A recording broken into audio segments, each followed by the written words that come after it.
வயலோ வயலோ வயலோ செழிக்க வாழ்வு தந்தானே, வயலோ வாழ்வு தந்தானே. அட பொன்னா விளையோ பூமிக்கு நல்ல விவரம் தந்தானே, உழவனின் உறவா வந்தானே.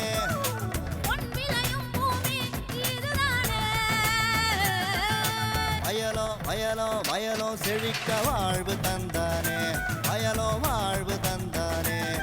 அட பொன்னா விளையோ பூமிக்கு நல்ல விவரம் தந்தானே, உழவனின் உறவா வந்தானே. தந்தன தந்தன தன தந்தானே, மண்வள பொங்கிட துணை வந்தானே. தந்தன தந்தன தன தந்தானே, மண்வள பொங்கிட துணை வந்தானே. வணக்கம் வேளாண் பெருமக்களே.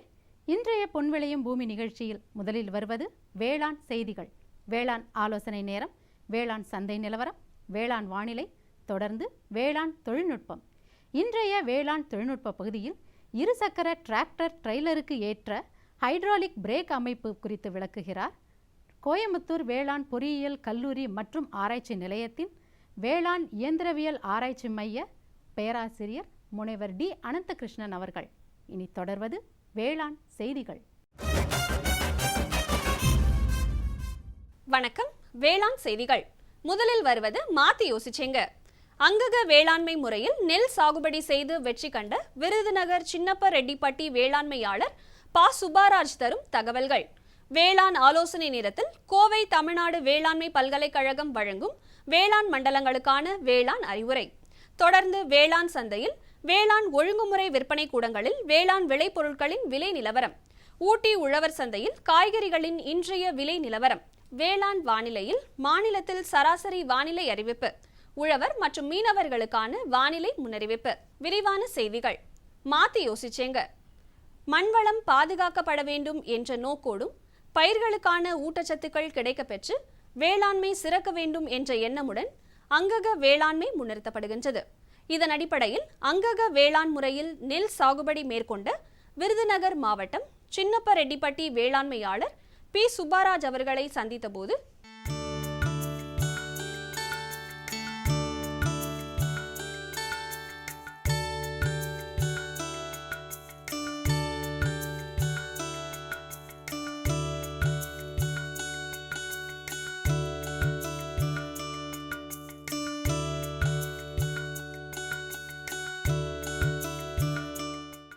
அங்கே விவசாயம் தான் இனிமேல் எதிர்காலத்தில் அதுதான் மக்களுக்கு நலம் பயக்கும் அப்படின்னு நான் நினச்சிக்கிட்டேன். ஸோ அதுக்காக நான் என்ன பண்ணுறது அப்படின்னா விவசாயத்துறையிட நாடினேன். டெக்னாலஜிஸ், அதாவது தொழில்நுட்பங்களை சொல்லி கொடுக்குறாங்க. விவசாயிகள் சாதாரண விவசாயம் மட்டும் பண்ணால் போதாது, அந்த தொழில்நுட்பங்களை பயன்படுத்தணும். எனக்கு மொத்தமாக ஒரு 6 ஏக்கர் 8 ஏக்கர் நிலம் இருக்குது. அதில் 2.5 ஏக்கர் நெல் விளையிற பூமி இருக்குது. அந்த நெல் விளையிற பூமிக்கு கம்மாய் பாசனமும் கிணத்து பாசனமும் வரும். கம்மாயில் தண்ணி வரும்போது அதிலேருந்து நெல் எடுப்போம். மீதி நேரங்களில் கிணத்துலேருந்து பயிர், எண்ணெய் வித்துக்கள், இந்த மாதிரி காய்கறிகள் இதெல்லாம் போட்டு எடுத்துக்கிடுவோம். இப்போது நான் அதுக்கப்புறம் விவசாயத்துக்கு புகுந்தப்புறம் நான் முழுக்க அங்க விவசாயமே பண்ணிக்கிட்டு இருக்கிறேன். அங்க விவசாயம்னா என்ன? நிலத்தில் மண் அங்கக தன்மை இருக்கணும். அங்ககத்தன்மை இருந்தால் தான் அந்த அங்க விவசாயம் செழிப்படையும். அங்ககத்தன்மைனா என்ன? மக்கும் பொருள்கள் இருக்கணும். மக்கு பொருள் என்ன? வெறும் சாணத்தை மட்டும் போட்டால் அது இதாகாது. அதுக்கு முதல்லிருந்தே அதுக்கு ஏற்பாடு பண்ணணும். பழதானிய விதைப்பு, பசுந்தலை உரங்களை பயிரிட்டு மடக்கி உழுது முதல்ல நிலத்தை வளப்படுத்தணும். வளப்படுத்தின பிறகு தான் நம்ம அங்க விவசாயம் பண்ண முடியும். நான் ஒரு விதைப்பண்ணை விவசாயி. விவசாயத்துறைக்கு விதை உற்பத்தி பண்ணி கொடுத்துருக்குறேன். அதே மாதிரி விதை உற்பத்தி பண்ண இதை விவசாயத்துறையிலேருந்து கொள்முதல் பண்ணி மற்ற விவசாயிகளுக்கு கொடுப்பாங்க. அது உங்களுக்கு தெரிஞ்ச விஷயந்தான். நான் இப்போ கோ 51ங்கிற நெல் ரகத்தை நட்டுருக்கிறேன். இது ஒரு ப்ரீடர் சீட் அப்படிங்கிற இது தமிழ்நாடு விவசாய பல்கலைக்கழகத்திலேருந்து வாங்கிட்டு அதை நாற்று உற்பத்தி பண்ணி இப்போ நட்டுருக்கிறேன். அந்த பண்ணும்போது அந்த தொழில்நுட்பங்களை நடைமுறை பண்ணி தான் நான் பண்ணேன். விதை நேர்த்தி பண்ணுறது முதல்ல முக்கியம். எல்லா விதையும் முளைச்சாலும் அந்த விதையில் நல் விதை இல்லை. அந்த விதை தரமான விதையான்னு பார்க்குறதுக்கு உப்பு கரைசலில் போட்டு அந்த தரமான விதைகளை பிரித்து எடுத்துட்டு அதை அதுக்கப்புறம் அதுக்கு விதை நேர்த்தி பண்ணி அதை நான் பண்ணி யூஸ் பண்ணேன். விதை நேர்த்தி பண்ணுறதுன்னு என்ன, முத நாள் வந்து சூடோமோனாஸ் ஒரு கிலோவுக்கு 10 கிராம் சூடோமோனாஸ் கலந்து வச்சுருந்து 24 மணி நேரம் கழிச்சிட்டு அதில் வந்து அசோஸ்பெரில்லம் பாஸ்போபாக்டீரியா இதை வந்து ஒரு பாக்கெட்டு கலந்து அதுக்கப்புறம் வந்து மூன்று நாள், அதாவது 3ஆம் கொம்பு விதை விடணும் அப்படிங்கிற இதில் வந்து 3ஆம் கொம்பு விதையாக வந்து நான் நாற்று பாவினது மட்டும் இது இல்லை, அதை 15ஆவது நாளுக்குள்ளே நட்டு ஆகணும். அந்த 15 நாள் நட்டு ஆகணுங்கிறது தான் அது முறை. இளம் நாற்று நடங்கிறது தான் நான் எஸ்ஆர்ஐ முறையில் தான் நட்டேன். அங்கே வேளாண் மட்டும் இல்லை, திருந்தி நெல் சாகுபடி முறையில் நான் நெல் சாகுபடி பண்ணியிருக்கிறேன். இப்போது வந்து அறுவடை நேரம், இப்போ அறுவடை நேரம் காற்று இருக்குது. இந்த அறுவடை போன வருஷம் நான் வந்து இந்த அங்க வேளாண்மை பண்ணி விதை உற்பத்தி பண்ணுற போது 36 மூட்டை எடுத்தேன். இந்த வருஷமும் அதே மாதிரி எனக்கு அந்த மூட்டை அளவு கிடைக்கும்னு எதிர்பார்க்குறேன். பயிர் பாதுகாப்பு அப்படின்னு வரும்போது பயிர் பாதுகாப்பில் நான் வந்து எதுவுமே செய்யலைன்னா எனக்கு நோய் வரல, நோய் எந்த தாக்கும் வரல. கடைசியில் ஒரு தடுப்பு முறையாக கதிர் வாங்கும்போது இது வசம்பு தூள், இந்த வசம்பு தூள் வந்து கையில் இருந்தது. அந்த வசம்பு தூளை தான் நான் வந்து இது அங்கக முறையில் தூவித்தான் அந்த இது பண்ணேன். அங்கக விவசாயம் அப்படிங்கும்போது நான் என்ன பொறுத்தவரை இந்த வருஷத்தை பொறுத்தவரையில் நான் வந்து சனப்பு தக்க பூண்டு எல்லாம் முன்னாடி போட்டு மடக்கி விழுவேன். ஆனால் எனக்கு இந்த வருஷம் திடீர்னு மழை பெஞ்சதுனால எனக்கு அந்த சனப்பு ஒரு 35 நாள் 45 நாள் போட்டு இருக்கிற வாய்ப்பு இல்லை. ஆனால் அதுக்கு பதிலாக கொத்தவரையும் செடியவரையும் இருந்தது. அதை மாதிரி உளுந்து பாசிப்பயிரும் சின்ன பயிராக இருந்தது. அந்த பயிர்கள் வந்து பின்னாடி பலன் அளிக்காது, இந்த தண்ணி தேங்குற போது பலனுக்கு வராதுங்கிறதுனால அதையே மடக்கி போட்டு உழுது நான் அதை வந்து தொழியாக்கி அதில் வந்து அடி உரமாக இது பண்ணிக்கிட்டேன். நடுறதுக்கு முன்னாடி தொழிக்கு அப்புறம் கொஞ்சம் வீட்டில் இருக்கிற எருவை வந்து கொண்டு வந்து போட்டு எருவு போட்டுக்கிட்டேன். இதுதான் நான் அடியில் போட்டது. மேல் உரமாக வந்து அதுக்கப்புறம் ஒரு 40 நாளுக்கு முன்னாடி ஒரு 4 மூட்டை வேப்ப முன்னாக்கு, 40 கிலோ மூட்டை 4 மூட்டை வேப்ப முன்னாக்கை நான் வந்து எடுத்து இதை வந்து நான் இது பண்ணேன். இதுதான் நான் போட்ட உரமேவும். வேறு எந்த உரங்கள் நான் இது பண்ணி போடல. அசோஸ்பெரில்லம் பாஸ்போபாக்டீரியா இதை யூஸ் பண்ணணும் அப்படின்னு சொன்னேன். அதுக்கு வந்து இந்த வேப்ப புண்ணாக்குக்கு அப்புறம் நான் கடலை புண்ணாக்கு ஒரு 20 கிலோ வாங்கி அந்த அசோஸ்பெரில்லம் பாஸ்போபாக்டீரியாவை அதில் கலந்து ஒரு நாள் வைத்திருந்து லேசாக அந்த ஈரத்தில் தான் திரும்பவும் விதைச்சேன். அது வந்து சும்மா அந்த அசோஸ்பெரில்லம் பாஸ்போபாக்டீரியா கலக்கிறதுக்காகத்தான் நான் வந்து கடலை புண்ணாக்கு கூட யூஸ் பண்ணேன். இந்த வேப்பம் புண்ணாக்கு வந்து நான் வந்து 30ஆவது நாளில் வந்து நான் செடிக்கு போட்டேன். அது வேப்ப முன்னாக்கு வந்து அசோஸ்பெரில்லம் பாஸ்போபாக்டீரியா கலந்து போட வேண்டாம் அப்படிங்கிற ஒரு சின்ன அபிப்பிராயம் இருந்ததுனால அதோட அசோஸ்பெரில்லம் பாஸ்போபாக்டீரியா நான் கலக்கலை. அதுக்கப்புறம் தனியாக வந்து கடலை புண்ணாக்கு கூட அதை கலந்து நான் போட்டேன். அந்த வேப்ப முன்னாக்கு வந்து மேலுரமாக போடுறதுக்கு நான் அந்த தழைச்சத்துக்காக நான் போட்டேன். அப்போது கூட என்னுடைய பயிர் வந்து நார்மலாக தான் இருந்தது, நல்லா பச்சை கட்டி நார்மலாக தான் இருந்தது.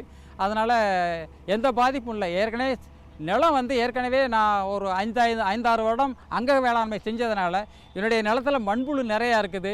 என்னுடைய நிலம் வளமான நிலமாக தான் இருக்குது. அதனால் நான் வந்து இதை பற்றி பெருசாக கவலைப்படலை. கிடைச்ச வாய்ப்போ தண்ணியையும் பயன்படுத்தணும் அப்படிங்கிற நினச்ச உடனே இது பண்ணிட்டேன். மேலும் விவரம் பெற வேளாண்மையாளர் பி. சுப்பாராஜ் அவர்களை 093-5091-93 என்ற கைபேசி எண்ணில் தொடர்பு கொள்ளலாம்.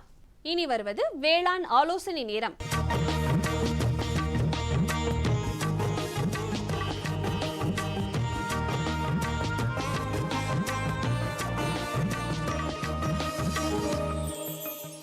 இன்றைய வேளாண் ஆலோசனை நேரத்தில் இந்திய வானிலைத்துறை மற்றும் தமிழ்நாடு வேளாண்மை பல்கலைக்கழகத்தின் வேளாண் காலநிலை ஆராய்ச்சி மையம் இணைந்து வழங்கும் மண்டல வாரியான வானிலை சார்ந்த வேளாண் அறிக்கை. மேற்கு மண்டல விவசாயிகளுக்கான வேளாண் அறிவுரை. மாலை நேர காற்றின் ஈரப்பதம் குறைந்தும் பகல் மற்றும் இரவு நேர வெப்பநிலை உயர்ந்தும் மேலும் மணிக்கு 10 கிலோமீட்டர் வேகத்தில் காற்று வீசும் என எதிர்பார்க்கப்படுவதால் உள்ளூர் பகுதிகளில் சூறைக்காற்று ஏற்பட வாய்ப்புள்ளது. எனவே 5 மாத வயதுடைய வாழை மரங்களுக்கு முட்டு கொடுக்கவும். வறண்ட வானிலை எதிர்பார்க்கப்படுவதால் ஒவ்வொரு தென்னை மரத்திற்கும் மரத்தை நோக்கி உட்சாய்வாக வட்ட பாத்தி எடுத்து நாள் ஒன்றுக்கு 100 லிட்டர் உப்பு இல்லாத தண்ணீரை சொட்டு நீர் பாசன முறையில் நீர்ப்பாசனம் செய்யவும். வெப்பநிலை மற்றும் காற்றின் வேகம் அதிகமாக இருப்பதால் முன்பட்ட கரும்பிற்கு பயிர் மூடாக்கு செய்யவும். காவிரி டெல்டா மண்டல விவசாயிகளுக்கான வேளாண் அறிவுரை. அடுத்த 5 நாட்களுக்கு வறண்ட வானிலை காணப்படுவதால் கரும்பு, எள் மற்றும் நெல் தரிசு பருத்திக்கு சீராக நீர் பாய்ச்சவும். நெல் தரிசு உளுந்து பயிரானது தற்போது முதிர்ச்சி நிலையில் உள்ளதால் முதிர்ந்த காய்களை பறித்து உலர்த்த வேண்டும் அல்லது செடியினை வேரோடு பிடுங்கி குவித்து வைத்து உலர்த்தவும். நெல் தரிசு பருத்திக்கு 45ஆம் நாள் ஒரு களை எடுத்துவிட்டு 3ஆம் நாள் கழித்து உரமிட்டு மண் அணைத்து நீர் பாய்ச்சவும். தெற்கு மண்டலம் 1 விவசாயிகளுக்கான வேளாண் அறிவுரை. தற்பொழுது நெல் அறுவடை செய்யப்பட்டு வருவதால் நெல் தரிசில் பயறு வகை பயிர்களான உளுந்து மற்றும் பாசி பயறு விதைகளை 1 கிலோவிற்கு கார்பன்டெசிம் 2 கிராம் என்ற வீதம் விதை நேர்த்தி செய்து 24 மணி நேரத்திற்கு பிறகு ரைசோபியம் உயிர் உரத்தை கலந்து விதைக்கவும். வரும் தினங்களில் எதிர்பார்க்கப்படும் அதிக வெப்பநிலையின் தாக்கத்தை குறைக்க கால்நடைகளுக்கு குளிர்ந்த நீர் மற்றும் பசுந்தீவனங்களை போதிய அளவு அளிக்கவும். தெற்கு மண்டலம் 2 விவசாயிகளுக்கான வேளாண் அறிவுரை. அடுத்த 5 நாட்களுக்கு மழை பெய்ய வாய்ப்பு இல்லை. எனவே மண் மற்றும் பயிரின் வளர்ச்சியை பொறுத்து நீர்ப்பாசனம் செய்யலாம். கரும்பு பயிரில் இரும்பு சத்து குறைபாட்டை நிவர்த்தி செய்ய 250 கிராம் ஃபெரஸ் சல்பேட்டை 100 லிட்டர் தண்ணீரில் கலந்து தெளிக்கவும் அல்லது 25 கிராம் ஃபெரஸ் சல்பேட்டை மண் வழி இடலாம். கரும்பில் தண்டு துளைப்பான் பூச்சியினை கண்காணிக்க வேண்டும். பூச்சியின் தாக்கம் அதிகமாக காணப்பட்டால் இதனை கட்டுப்படுத்த கார்போபியூரான் 3% ஏக்கருக்கு 10 கிலோகிராம் என்ற அளவில் தண்ணீர் கலந்து தெளிக்கவும். மலைப்பிரதேச மண்டல விவசாயிகளுக்கான வேளாண் அறிவுரை. மாவட்டத்தில் அடுத்த 3 நாட்களுக்கு லேசான மழை வரும் என எதிர்பார்க்கப்படுகிறது. மாமரங்களில் பூ பூத்தலை தூண்ட 0.5% யூரியா அல்லது 1% பொட்டாசியம் நைட்ரேட் தெளிக்கலாம். வடமேற்கு மண்டல விவசாயிகளுக்கான வேளாண் அறிவுரை. தற்பொழுது நிலவும் வெப்பநிலையால் கோழிகளுக்கு குளிர்ந்த நீர் கிடைக்கும்படியும் தீவன எடுப்பை ஊக்குவிக்காமல் ஓய்வு எடுக்கும் வகையில் அமைதிப்படுத்தியும் வெப்ப அதிர்ச்சியையும் இறப்பையும் தவிர்க்கலாம். இதன் மூலம் உயர்ந்த வெப்பத்திற்கு கோழிகளை பழக்கப்படுத்தி குறைந்த தீவனத்தில் முட்டை உற்பத்தியையும் முட்டை எடையையும் தக்க வைத்துக் கொள்ள வேண்டும்.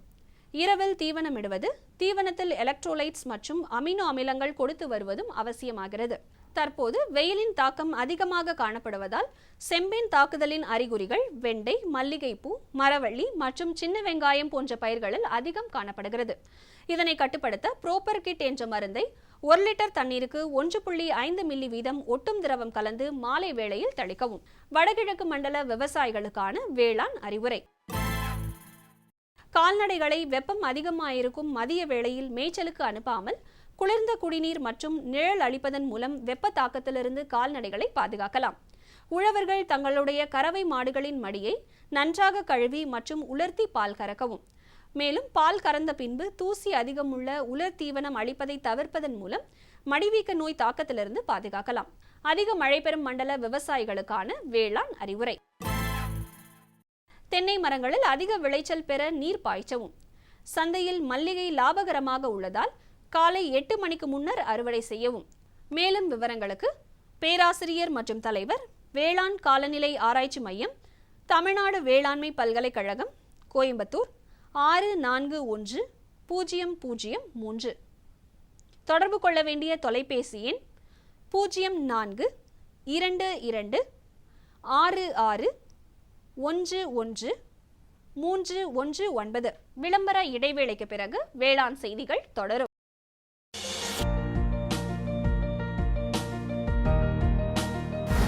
வேம்பு கலந்த யூரியா. சிறந்த உற்பத்திக்காக வேம்பு கலந்த யூரியா நம் நாட்டிலேயே 70 லட்சம் டன்னாக அதிகரிக்க 6 ஆலைகள் சீரமைக்கப்படுகின்றன. FCIL-இன் கோரக்பூர், சித்ரி, தல்ச்சர் மற்றும் ராமகுண்டம் ஆலைகள், HFCL-இன் பரௌனி மற்றும் BVFCL-இன் நாமருல் போர்ட் ஆகியன. பழம் நழுவி பாலில் விழுந்தது போல இப்பொழுது நம் நாட்டிலேயே வேம்பு கலந்த யூரியா உற்பத்தி செய்யப்படும்.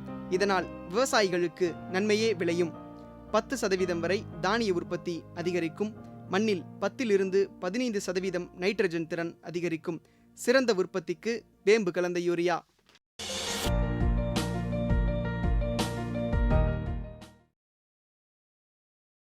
இனி வருவது வேளாண் சந்தை.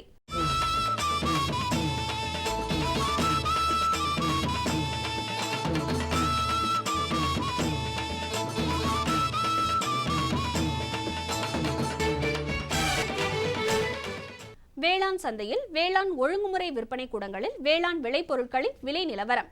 மக்காச்சோளம் இதர ரகம் ஆத்தூரில் குறைந்தபட்சமாக 1320 ரூபாயிலிருந்து அதிகபட்சமாக 1430 ரூபாய்க்கும், சின்ன சேலத்தில் 1459 ரூபாயிலிருந்து 1479 ரூபாய்க்கும், நெல் இதர ரகம் கருமந்துறையில் 1100 ரூபாயிலிருந்து 1200 ரூபாய்க்கும், அச்சிறுபாக்கத்தில் 1130 ரூபாயிலிருந்து 1350 ரூபாய்க்கும், புளி தருமபுரியில் 4750 ரூபாயிலிருந்து 4800 ரூபாய்க்கும், பாப்பாரப்பட்டியில் 5500 ரூபாயிலிருந்து 5650 ரூபாய்க்கும், தேங்காய் இதர ரகம் பாலக்கோட்டில் 3650 ரூபாயிலிருந்து 3750 ரூபாய்க்கும், கம்பை நல்லூரில் 3650 ரூபாயிலிருந்து 3750 ரூபாய்க்கும், மணிலா இதர ரகம் சேவூரில் 4210 ரூபாயிலிருந்து 5010 ரூபாய்க்கும், வெள்ளக்கோவிலில் 5518 ரூபாயிலிருந்து 5539 ரூபாய்க்கும், மஞ்சள் விரலி திருச்செங்கோட்டில் 8100 ரூபாயிலிருந்து 10200 ரூபாய்க்கும்,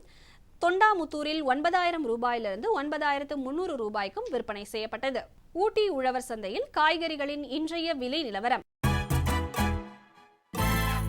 கத்தரிக்காய் 1 கிலோ 36 ரூபாய்க்கும், வெண்டைக்காய் 1 கிலோ 20 ரூபாய்க்கும், அவரைக்காய் 1 கிலோ 36 ரூபாய்க்கும், சின்ன வெங்காயம் 1 கிலோ 20 ரூபாய்க்கும், பெரிய வெங்காயம் 1 கிலோ 20 ரூபாய்க்கும், பச்சை மிளகாய் 1 கிலோ 35 ரூபாய்க்கும், தக்காளி 1 கிலோ 10 ரூபாய்க்கும், கறிவேப்பிலை கட்டு ஒன்று 5 ரூபாய்க்கும், கொத்தமல்லி கட்டு ஒன்று 8 ரூபாய்க்கும், புதினா கட்டு ஒன்று 5 ரூபாய்க்கும் விற்பனை செய்யப்பட்டது. இனி வருவது வேளாண் வானிலை.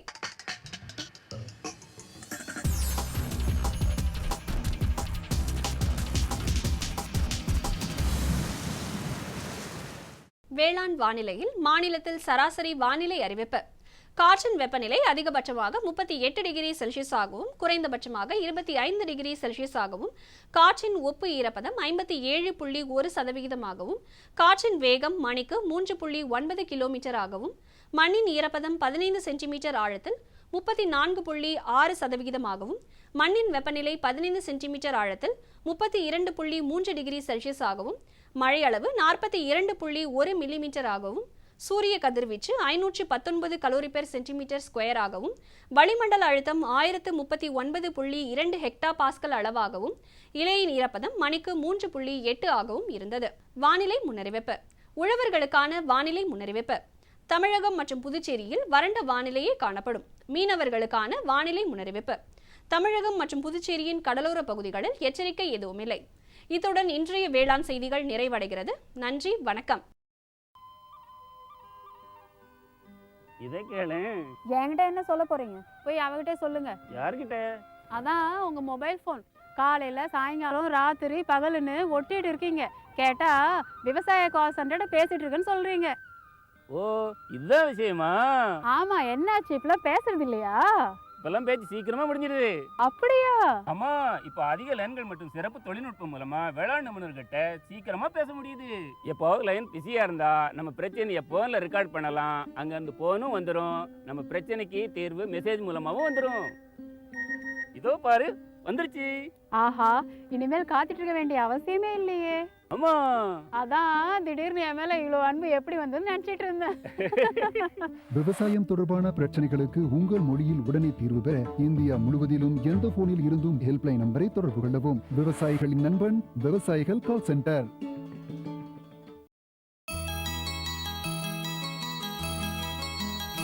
இன்றைய வேளாண் தொழில்நுட்ப பகுதியில் இருசக்கர டிராக்டர் ட்ரெய்லருக்கு ஏற்ற ஹைட்ராலிக் பிரேக் அமைப்பு எவ்விதம் செயல்படுகிறது என்பதையும் அதன் வடிவமைப்பு குறித்தும் விளக்குகிறார் கோயம்புத்தூர் வேளாண் பொறியியல் கல்லூரி மற்றும் ஆராய்ச்சி நிலையத்தின் வேளாண் இயந்திரங்கள் ஆராய்ச்சி மைய பேராசிரியர் முனைவர் டி அனந்தகிருஷ்ணன் அவர்கள்.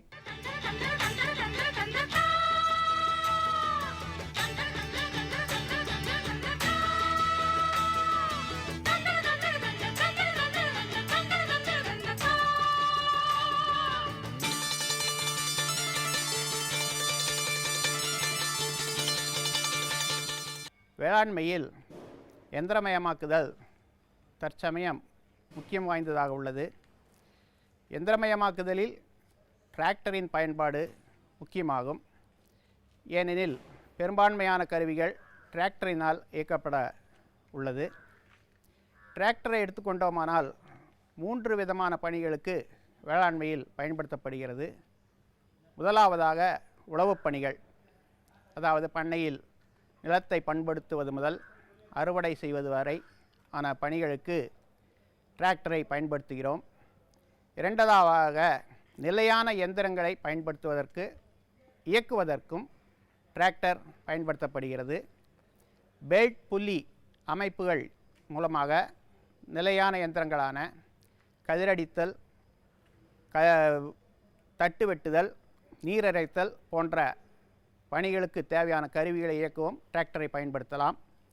மூன்றாவதாக பொருட்களை ஓரிடத்திலிருந்து வேறொரு இடத்திற்கு, குறிப்பாக விளைபொருட்களை ஓரிடத்திலிருந்து சந்தைக்கு கொண்டு செல்வதாக இருந்தாலும், வேளாண் இடுபொருட்களை ஓரிடத்திலிருந்து பண்ணைக்கு எடுத்து வருவதற்காகவும் டிராக்டரை பயன்படுத்துகிறோம். அவ்வாறு பயன்படுத்தும் போது டிராக்டருடன் ட்ரெய்லரை பயன்படுத்துகிறோம். தற்சமயம் 2 சக்கர டிராக்டர் ட்ரெய்லர்கள் பெரும்பான்மையாக பயன்படுத்தப்பட்டு வருகிறது. ஏனெனில் இந்த 2 சக்கர டிராக்டர் ட்ரெய்லரில் தானாக பொருட்களை இறக்கும் வசதி உள்ளது, அதாவது டிப்பிங். இதன் மூலம் ஹைட்ராலிக் பவர் கொண்டு டிராக்டரை சரித்து பொருட்களை தானாக இறக்கிக் கொள்ளலாம். எனவே தான் 2 சக்கர டிராக்டர் ட்ரெய்லர்கள் பெரும்பாலும் விவசாயிகளால் பயன்படுத்தப்பட்டு வருகிறது. இந்த 2 சக்கர டிராக்டர் ட்ரெய்லரில் ஒரு சிறு குறைபாடு உள்ளது. அது என்னவென்றால், இதில் பிரேக் சிஸ்டம், அதாவது டிராக்டரை நிறுத்தும் போது தானாக ட்ரெய்லரும் நிறுத்துவதற்கான வசதி கிடையாது. டயர் வண்டியுடன் கூடிய மாட்டு வண்டியைப் போல இந்த ட்ரெய்லரிலும் 2 சக்கரங்களும் அவற்றை இணைக்கும் ஷாஃப்ட் மட்டுமே உள்ளது. இதனால் சரிவுகளில் நாம் எடையுடன் டிராக்டர் ட்ரெய்லரை இயக்கும்போது, குறிப்பாக இறங்கும் வேளைகளில் திடீரென டிராக்டரை நிறுத்தினால் ட்ரெய்லர் டிராக்டரின் பின்புறம் சென்று இடித்து விபத்துக்கள் ஏற்பட வாய்ப்புள்ளது. எனவே டிராக்டர் ட்ரெய்லரிலும் பிரேக் சிஸ்டம் பொருத்த வேண்டியது அவசியமாகிறது. இதனை கருத்தில் கொண்டு மத்திய மோட்டார் வாகன விதிமுறைகளில் ஒரு சிறு மாற்றங்கள் ஏற்படுத்தப்பட்டு அதன் மூலம் ட்ரெய்லர்களில் பிரேக்குகள் பொருத்த வேண்டும் எனவும், அந்த ட்ரெய்லர்களை இயக்குவதற்கு வேண்டிய ஹைட்ராலிக் பம்ப், ஹைட்ராலிக் லைன் மற்றும் இணைப்புகள் டிராக்டரில் பொருத்தப்பட வேண்டும் எனவும் இந்த விதிமுறை செப்டம்பர் 2014 முதல் அமலுக்கு வருவதாகவும் ஒரு சட்டம் கொண்டு வரப்பட்டுள்ளது. இதை கருத்தில் கொண்டு தமிழ்நாடு வேளாண்மை பல்கலைக்கழகத்தில் ஒரு ஹைட்ராலிக் பிரேக் சிஸ்டம் உருவாக்கப்பட்டுள்ளது. இதில் டிராக்டரிலும் ட்ரெய்லரிலும் சில மாற்றங்கள் அல்லது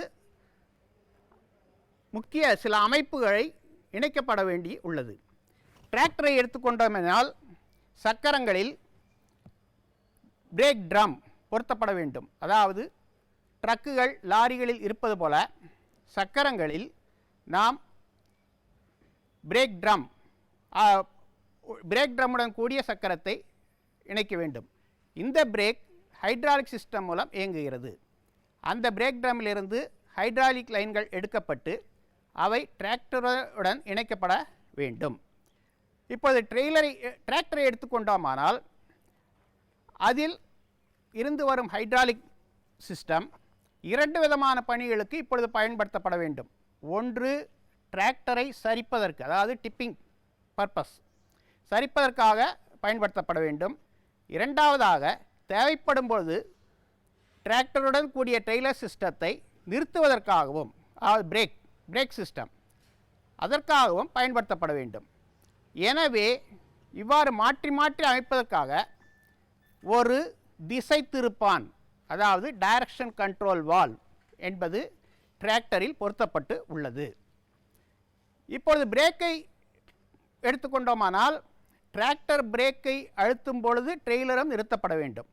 அதற்காக டிராக்டர் பிரேக் பெடலுடன் ஒரு இருசக்கர வாகனங்களில் உள்ள பிரேக் லைட் சுவிட்ச் போன்ற ஸ்ப்ரிங்கினால் இயக்கக்கூடிய ஒரு சுவிட்ச் பெடலில் இணைக்கப்பட்டுள்ளது. எனவே இப்பொழுது டிராக்டர் பெடலை அழுத்தும் பொழுது உடனே அந்த ஸ்விட்ச் ஒரு சொல்லாய்டு வால்வ் என சொல்லப்படும் வால்வை ஆன் செய்கிறது. அவ்வாறு ஆன் செய்யும் பொழுது அந்த சொல்லாய்டு வால்வ் என்பது இந்த திசை திருப்புவானை இயக்கி ஹைட்ராலிக் லிக்விடை ட்ரெய்லர் பிரேக் சிஸ்டத்திற்கு அனுப்புகிறது. உடனே ட்ரெய்லர் சக்கரமும் பிரேக்கினால் அழுத்தப்பட்டு நிறுத்தப்படுகிறது. இவை இரண்டும் டிராக்டர் பிரேக்கும் ட்ரெய்லர் பிரேக்கும், அதாவது டிராக்டர் சக்கரமும் ட்ரெய்லர் சக்கரமும் ஒரே நேரத்தில் நிறுத்தப்பட வேண்டும். டிராக்டர் பிரேக் முன்னால் நின்று ட்ரெய்லர் பிரேக் பின்னால் நின்றால் ட்ரெய்லர் சரித்து கொண்டு போகும். அதே மாற்றி ட்ரெய்லர் வீல் முதலில் நின்று டிராக்டர் சக்கரம் இரண்டாவதாக நின்றால் டிராக்டர் வீல் இழுத்து கொண்டு செல்லும். இதனால் சக்கரங்களின் தேய்மானம் அதிகமாக இருக்கும். இவற்றை சமப்படுத்துவதற்காக ஒரு ப்ரெஷர் கண்ட்ரோல் வால்வ் கொடுக்கப்பட்டுள்ளது. அதே சமயம் திரவ அழுத்தத்தை கண்டுபிடிப்பதற்காக ஒரு அழுத்தமானியும் பொருத்தப்பட்டுள்ளது.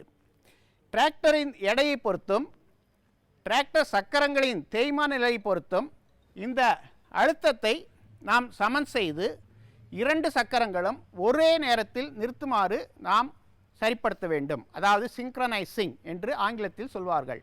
அவ்வாறு செய்துவிட்டால் எந்த சரிவில் செல்லும் போதாக இருந்தாலும் சரி, எத்தனை எடையுடன் செல்வதாக இருந்தாலும் சரி, நாம் டிராக்டர் பிரேக் பெடலை அழுத்தும்போது டிராக்டரும் ட்ரெய்லரும் ஒரே சமயத்தில் நின்று பாதுகாப்புடன் இயக்குவதற்கு நமக்கு உதவுகிறது. இந்த பாதுகாப்பு அம்சங்களுடன் கூடிய டிராக்டர் ட்ரெய்லரை பயன்படுத்துவதால் நாம் டிராக்டரில் ஏற்படும் பலவிதமான விபத்துகள் தவிர்த்து நல்ல விதமாக டிராக்டர் ட்ரெய்லர்களை பயன்படுத்த நமக்கு வாய்ப்பளிக்கிறது. இவ்வித மாறுதல்களை டிராக்டர் ட்ரெய்லரிலும் டிராக்டரிலும் ஏற்படுத்துவதற்கு சுமார் 42,000 ரூபாய் தேவைப்படும். இவை அமைப்புகளை தங்களது டிராக்டரிலும் டிராக்டர் ட்ரெய்லரிலும் இணைத்து கொள்வதற்கு வேளாண் பெருமக்கள் வேளாண் கருவிகள் ஆராய்ச்சி மையம், தமிழ்நாடு வேளாண்மை பல்கலைக்கழகம், கோவை 3 என்ற முகவரியில் தொடர்பு கொள்ளலாம். இவற்றை இயக்குவதற்கான பயிற்சியும் மேற்கண்ட விலாசத்திலேயே நீங்கள் பெற்றுக்கொள்ளலாம்.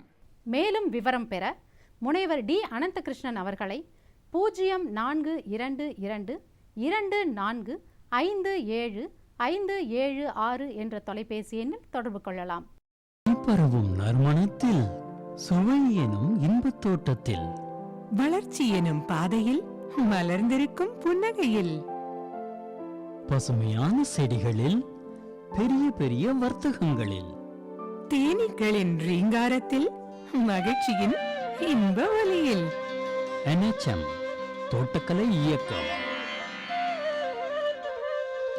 எங்கள் விருப்பம் உங்களது புன்னகை. 25/3/2016 வெள்ளிக்கிழமை அன்று பொன் விளையும் பூமி நிகழ்ச்சியில்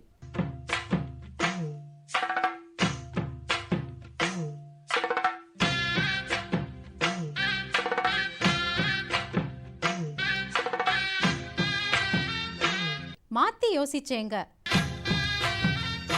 கறவை மாடு வளர்ப்பில் வெற்றி பெற்ற பண்ணையாளர், விருதுநகர் மாவட்டம் காளையார்குறிச்சி கே. பொன்னுசுவாமி அவர்கள் தரும் தகவல்கள்.